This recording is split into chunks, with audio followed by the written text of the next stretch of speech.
আপনি যে কোম্পানিটা দেখেন সেই কোম্পানির মালিক আমি না, আমি কর্মচারী রাকিব মালিক। সে যে এত বড়লোক ভাবে সেটা কাউকে জানাতে চায় না। এটা তুমি কি করছো পিউ? তুমি জানো এটার দাম কত? ওর খালা অস্ট্রেলিয়া থেকে এটা পাঠিয়েছে, 1,00,000 টাকা দাম। হ্যাঁ বৌমা বাচ্চা মেয়ে, ওকে এত কিছু বোঝে? নানু ভাই আসো তুমি আমার কাছে। পিউ, নাদিয়া, নাদিয়া, বলো, শুনতেছি। তুমি কি কোনো কারণে রাগ করছো? তো রাগ করবো না তো কি করবো?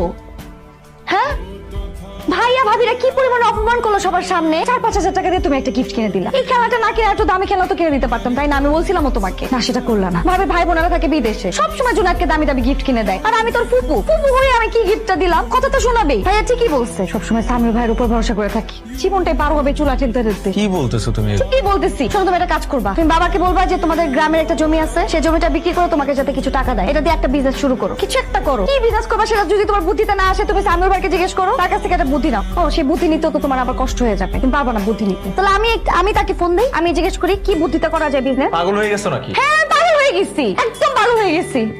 আমার আর মানুষের কথা শুনতে ভালো লাগে না। যখন প্রেম করতে তখন কত কথা শোনাইছো আমাকে, যে নাদিয়া তোমাকে আমি কোনোদিন কোনো কষ্ট ফিল করতে দিব না, আমার দ্বারা তুমি সবসময় ভালো থাকবা, সবসময় আমি তোমাকে সুখে রাখবো। এই আমার সুখ, খুব সুখে সংসার করতেছি আমি। ও লাগে না আমার এগুলার।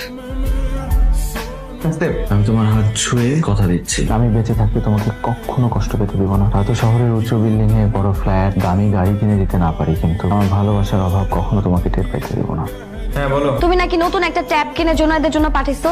পাঠাইছি তো। কেন, কি হয়েছে? কি হয়েছে মানে? তুমি টাকা কোথায় পাইছো ট্যাব কেনার? আরে টাকা সামিউল দিছে। কালকে ঘটনা শুনে ও খুব রাগ করছে, বললো যে খেলতে গিয়ে ভাস্তি একটা জিনিস নষ্ট করে ফেলছে, এর জন্য এত কথা শোনানোর কি আছে। এটা ওর খুব খারাপ লাগছে। আমি জানতাম এটা সামিউল ভাইয়েরই কাজ হবে। তোমার বন্ধু ভাগ্য দেখলে যে কারো হিংসা হবে। কিন্তু একটা দুঃসংবাদ আছে। দুঃসংবাদ? ভাইয়া তো মহা বিপদে পড়ছে। ওই যে চায়না থেকে কি নাকি ইম্পোর্ট করতে চাইছিল, এজন্য তো বাড়ি মর্গেজ লাগছিল। তারপর তো সব প্রোডাক্ট এই কাস্টমসে নাকি আটকে রাখছে, কন্টেনার নাকি কিচ্ছু বের করতে পারতেছে না। তুমি জানো 6 কোটি টাকার প্রোডাক্ট ছিল এখানে। তুমি বুঝতেছো ব্যাংক থেকে কত পরিমাণে প্রেসার আসবে? আমি শুনলাম ভাইয়ার নামে নাকি তারা মামলাও করতে পারে। মাম্মা মাম্মা, কি হইছে মাম্মা? কি হয়েছে পিউ? ওর সমস্যা খারাপ লাগতেছে?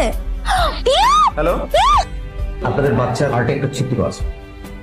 হার্টে ছিদ্র মানে? হঠাৎ করে হার্টে ছিদ্র কোত্থেকে আসলো? না না, হঠাৎ করে না, এটা জন্মগত। বাচ্চা যখন ছোট থাকে তখন এদিকটা করে, বড় হয়ে যখন একটু হালাকি করে দৌড়াদৌড়ি করে প্রবণতা করে তখন ঘাবড়াবেন না, আমাদের এখানে চিকিৎসার ব্যবস্থা আছে। ওর ওপেন হার্ট সার্জারি করবো। Open heart? এটা কি বলতেছেন আপনি? এতটুকু ছোট বাচ্চার ওপেন হার্ট কি করে হয়? এটা ছাড়া আর এটা করতে হবে, আমি দ্রুতই করতে হবে। কিছু খরচাপাতির ব্যাপার আছে, তাই কমা লাগবে।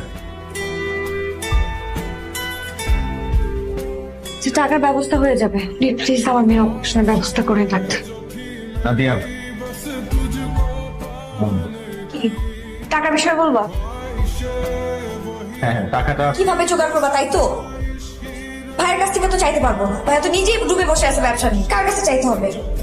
সামিউল ভাই আছে তো, এক সামিউল ভাই, তার কাছে চাইতে হবে, তার কাছে চাইতে হবে। না, আমি